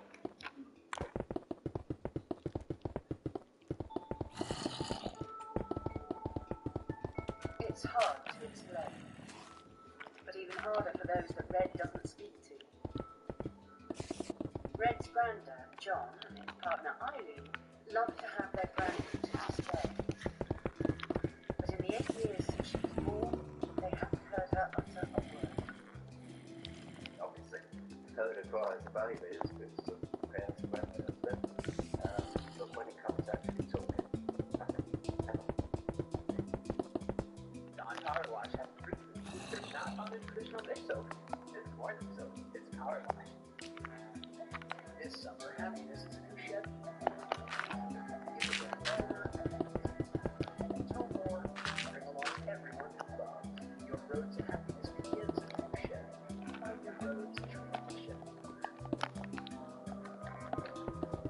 Granddad might not hear much from Red, but he still sees her regularly.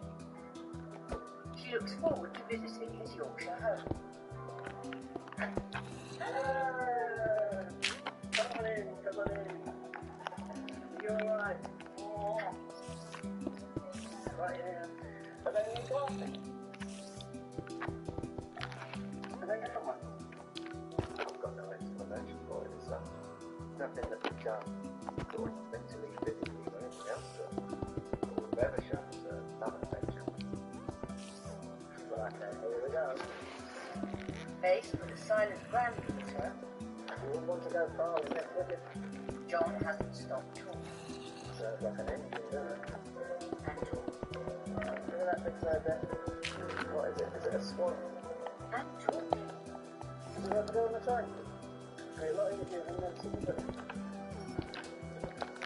But after 8 years of constant chatter, he's getting a little bit tired. Are you putting any effort into this? She'll nod or shake her head, you know, no, I don't want this, yes, I do want that. And she'll communicate in all other ways, other than talking. How are you getting on at school? Are you top of the class? And what's your favourite thing you do at school? Spell it out on there.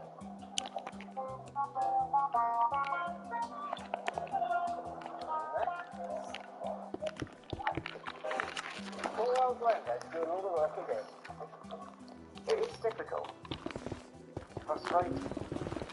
You know, you want to pick her up and shake her and say, talk to me. But you know you can't because that would do nothing. Although she looks a confident and happy little soul, surprisingly, finds the thought of speaking to Grandad and most other people strangely scary and stressful. Well, I think the best way to understand lectionism is to think of it as a phobia. Very real, intense fear of talking to somebody or somebody hearing your voice. All those children do is controlling their own anxiety. By not speaking, they're removing themselves from the stress. But coping with a girl who can speak but doesn't is painful, especially when she's your only grandchild. I think, well, is there something wrong with me? Is it me? Is it, you know, and it is heartbreaking. It's not too strong a word to you.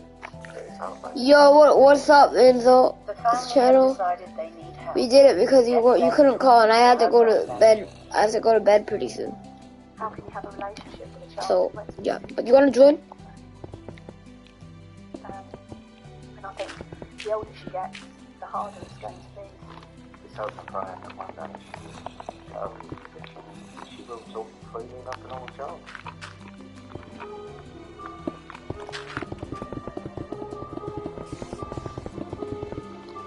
But you wanna join though? But starting Dog, to you wanna talk join? isn't easy when you've avoided it for as long as you can remember. Selective mutism usually begins very early in life. Dog. Yo, McCarthy, you wanna join? Her problem started on a holiday swimming trip. McCarthy? When Miles. Just What? Is McCarthy there? Somebody I don't know. thinking it was Miss. She got so upset. She was in and really so upset. She started sobbing and she was really upset. And she was really strange on that holiday. She got out of my side. She panicked. It was like real panic attack. So what's up? What's up? What's up, McCarthy? Fuzzy Toaster. Everybody here. This is how people say what's up. What's up? What's up, my boy? But if you are of an anxious disposition anyway, if You already showed the underdog without me? Yeah. at the height of this distress, they come to associate it with talking. Everyone knows why first direction, please. Over. When Megan started school, the anxiety about speaking didn't. Why are like all my windows broken? Mr. Lockerbie is her class teacher. Whatever. Wait. McCarthy. Wait, can you show me where they were broken? What? Can you show me where they were broken? Very, very difficult. Oh. No, I don't think that wasn't me. I don't know who did that.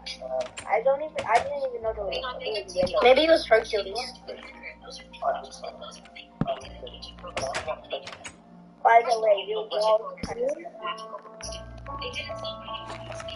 Megan soon reached the shelter of her primary school. Because Hercules and me accidentally blew up. So there was a creeper that came after me, and then the creeper blew a hole here, and then Hercules came, and then another creeper blew up at him while I was watching, and then he tried to fix the ground, but the wall was still gone. What are you doing? I'm making a water elevator. Because we're making I'm making a museum.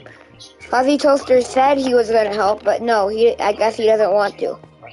I don't know how long it takes to do that stuff. Yeah. And actually, I said I was gonna be gone for a while. No, you didn't. Yes, I did. No, you didn't. I did. Nah. Alright, so what do you want? Well, now there's no point of helping because you always say that it's too much work.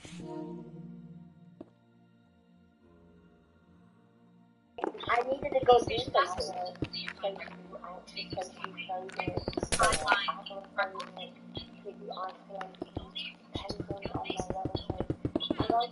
McCarthy, what are you doing?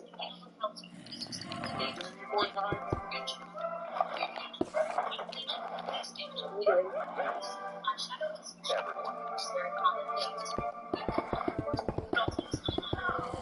there's 85% more time in every power pod.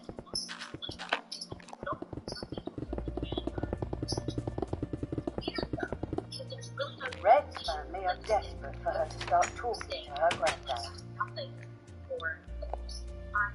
Granddad here.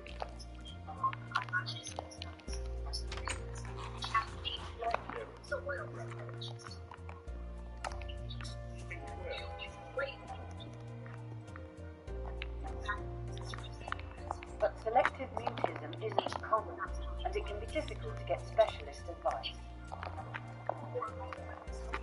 We put the family in touch with speech therapist Maggie Johnson, who has written the most comprehensive guide to treatment. So, Karen, I have to ask you first. Just tell me a little bit about Red in terms of being a character. Well, she's an 8-year-old. She's a very typically 8-year-old, very naughty. Well, a real chatterbox, yeah.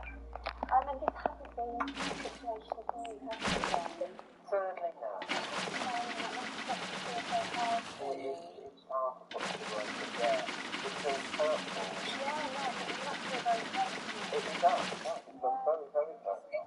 You know, if I've done something wrong, so I've done something wrong. No, absolutely. It's really hard to identify with a phobia of talking to friends and family together. That's very crucial for the child who wants to speak to them most, but they're finding it. Oh, it's definitely the case. She might be afraid that she's down because she's disappointing you by not speaking like that. And there are all of these thoughts going on in your mind, and in the end, it's easier to unconfident. It's just easier to avoid it. Max suggests a new ideas the family could try. One good step is a talking book. These are Red takes small steps towards starting this Motivation for you, just knowing that you're on the phone. To reduce Red's anxiety, Granddad advises Red reassurance you understand. It's quite scary at the moment, and it's really horrible. But you know, not being politically, it's just about the general message that we'll get there, and we don't have to talk straight away. We can just communicate in other ways first. Yeah. But you don't mind. Exactly. Did you post it? I don't know how bad I can do anybody can see that. Go back. I just like it. It's very brossy. Okay, nobody looked at it. I don't know what it is.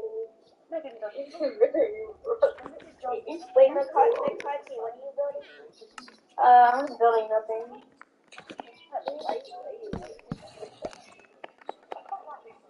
And why is it dying station there? The person are meant to be dying. Whoa. What? You're creating a torture pit. You're making a torture chamber. Whoa. I'm not like burning floors. Mrs. Johnson has never given up asking her questions. But today, she's never had enough. But there is a plan. Today, Mrs. Johnson will come to visit Megan at home. Megan is going to try to talk in front of her. The Markiplier? What is he doing to Markiplier? Look at. What is he doing? What is Bro doing? The operation was run by Megan's speech therapist. After 5 months' work, she has now heard speech. My suggestion is to let you hear her voice and maybe towards the end feel comfortable maybe answering you with yes or no, looking at you and maybe see you in one word.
Why are you guys in creative? Because we're allowed to be. Holy Jesus!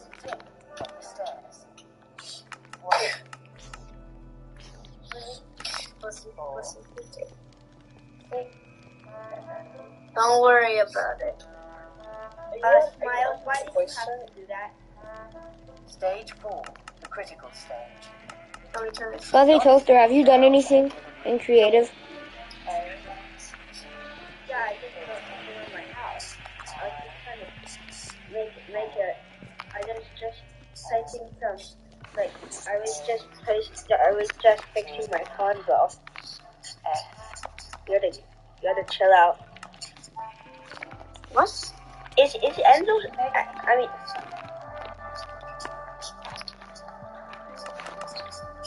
McCarthy's still in creative. That was a huge step. I think it went well. Don't worry what I'm making, okay? Why are you in creative but I'm not? Because most of the thing, make them as If you're allowed to be, then why am I not in creative? You can go in creative. You're an operator. Trying to be selective. Oh. Last year, at the age of 14, Danielle was still only speaking to a tiny number of people. Nobody here is allowed to be an operator. Then she made a major break. We should all be able to do stuff like this. You're allowed to. Creative shouldn't be allowed anymore. What? All it is literally cheating, guys. Yeah, but we already killed the Energizer. Why are you letting McCarthy see it? I didn't even know he was in creative. Danielle still answering I'm making something. You have to get out of creative. and just open her mouth and talk. Like, actually. It's like, if you're Let me back in my hole. this time gets an amazing adrenaline boost. It's like that. Bro, you have to go in creative. I meant survival. And no one will really understand that. Let me in. That result. I'm still building stuff. Like other children, Can I finish off this build first? What? And she was very small. I'm not comfortable with her amount of patient. Her family tried everything, but they But then can I finish my thing then? Yeah. I'm thinking I'm special. Whereas I got older then, I realized it wasn't. Mario, can I finish my thing then? No, because nobody's supposed to get it. And because I can't control McCarthy. Because he... Because it's not like you physically can't talk. No, it feels Well, like you can turn him out of That's what it operator. is. Did you not know? If I turn him off an operator, he's never going to be able to turn into survival. And it puts an awful lot of strain on. Wanna make him turn into survival and then change? I'm asking him to. How am I going to make him, though? Frustrations that child has. I don't know. They can get aggressive. Think yourself. And physically. And we've You should think if you want me to do everything you're When telling she me to do. reached secondary school, Danielle I just want to finish my convo. Is there a problem with that? Can't you just get run into a that stuff business. in survival? Actually, no, I can't. Unless you're able to find like unless you're able to find like 50 pieces of sand in this world. Like what do you want me to do? What do you want from me? Why decide to think it's I want McCarthy to Danielle get came out of up with her creative. own drastic solution. She asked to move to another Are school. you out of creative yet? I gotta finish this build. Now I can't even picture Come on. I walked to the door, I met the school secretary, I said, this is Danielle. Danielle said, hello. And I was like, I was pretty good. And I said to my mum that I'd never felt so free. And I was like, oh yeah. that was amazing. And it was so natural. Danielle is now much more confident about talking. But after avoiding speech for over a decade, her behaviour was deeply ingrained. She's still struggling to completely rid herself of her fear. Yeah, it's not all over yet. Yeah, there's quite a few things I still can't do, like obviously putting on the phone, all that sort of thing, going into shops, restaurants. It's still part of my life. So what's your aim? McCarthy. Be normal. Are you done yet? Almost normal. Gotta be 15-year-old kill.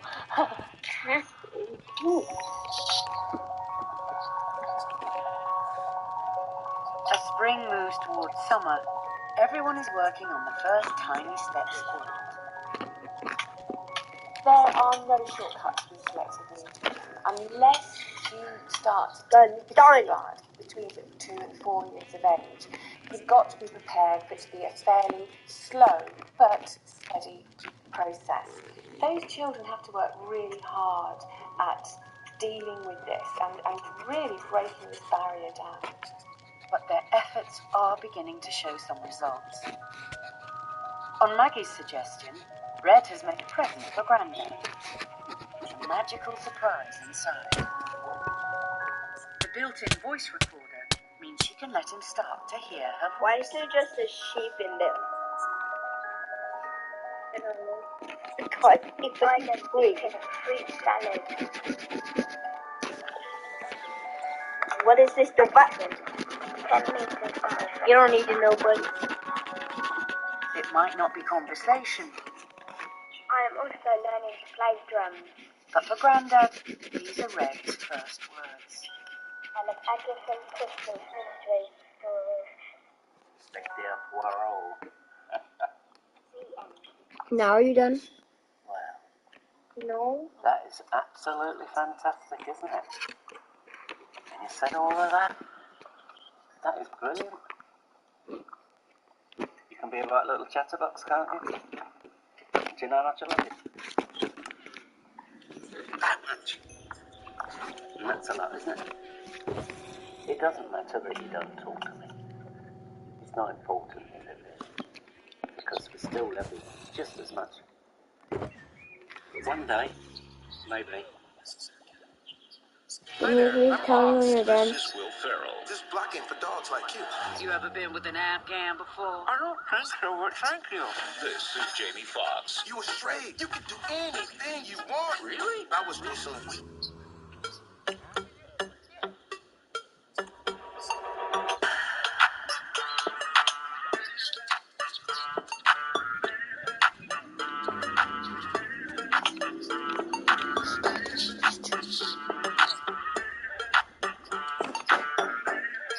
McCarthy, are you almost done?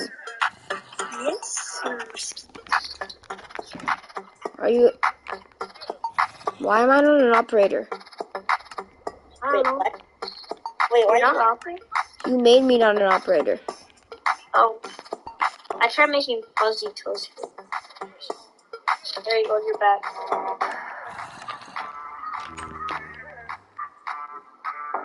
Come on, are you done? You got it. No, I'm just making it. Come on, McCarthy, you need to hurry. What are you even making?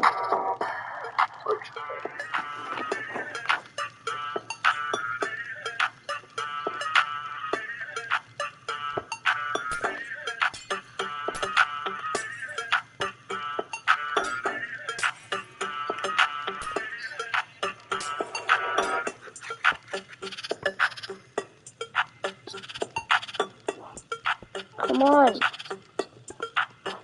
I have to go to sleep soon. Like in 2 minutes.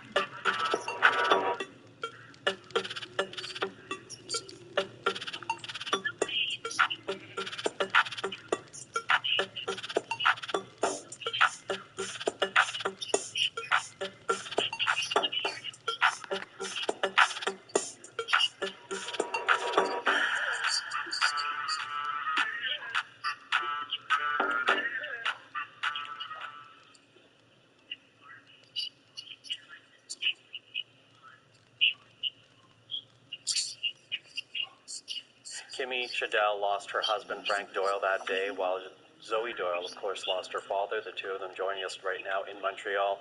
So, Kimmy, Zoe, thank you for being with us today. Thank you for having us. Now, Kimmy, of course, you lost Frank 20 years ago.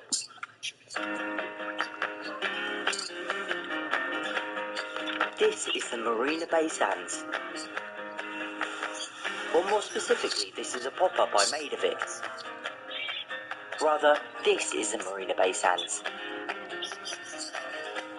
It's one of the most iconic buildings and expensive hotels in the whole of Singapore. We're about to spend the night here. When this place... My name is Ryan, and we're out here in Times Square. We're going to be testing strangers' pronunciation skills with the Bold Voice AI feature. 0. 1. 2, 3, 4, 5, 6, 7, 8, 9, 10, 11, 12. 13. 14. 15. 16. 17. 18. 19. 20. 21. 22. 23. 24. 25. Are you done now, McCarthy? 26. No, I have to do a few more things. So 27. 28. 29. 30. 31. 32. 33. 34. 35. 36. 37. 38. 39. 40. 41. 42. 43. 44. 45. 46. 47. 48. 49. How do I keep hearing Ben? 50. 51. 52. 53. 54. Hey, furry toaster. 56. Can I teleport you to my... 57. Can I teleport you to my toaster? 59. 60. 1. 61. Not here, I don't want to teleport to you. 63. I'm about to be done. 64. Is it okay? I'm just using the enchanting portal. 636. Go in survival again, bro. I'm in survival, bro. That's the only thing I can be. I'm not an operator. Like you are. Stay in here for a little bit. No, please. Stay in here for a little bit. I want to try out my weapon. No, don't. 74. Oh, 75. what are you doing? Don't do it. 76.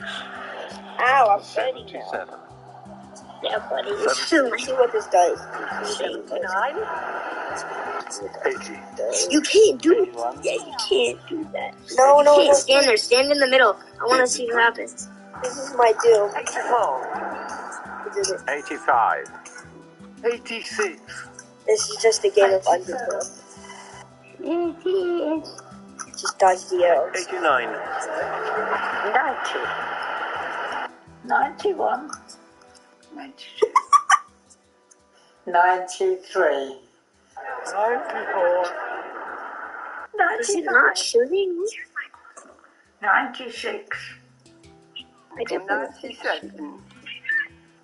97. 99. Why isn't it shooting? You're taking out all of them, aren't you? 101.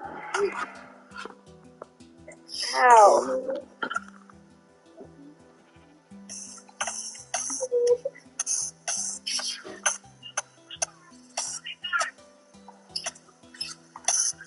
This is my voice in English. Questa è la mia voce in italiano. E c'est ma voix en français. How do I do that? I didn't go to language school. I just use AI dubbing. In the Captions app, import your footage and select Translate Language. Choose the language you want to auto-dub your audio to, and let AI work its magic. And that's Can you teleport me again? I want to go to the McCarthy, are you done now? I'm in it.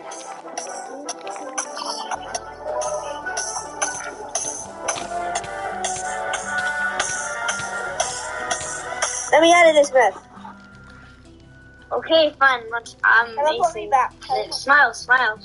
What? Teleport me back. You can put me in survival. Smile. I can't. You need to put yourself in. McCarthy, can you teleport me back? Or can I go back? McCarthy, are you in survival yet? 3, 2, 1. Survival. Okay, guys, thanks for watching. Please like and subscribe because it'll really help us out a lot. Bye-bye.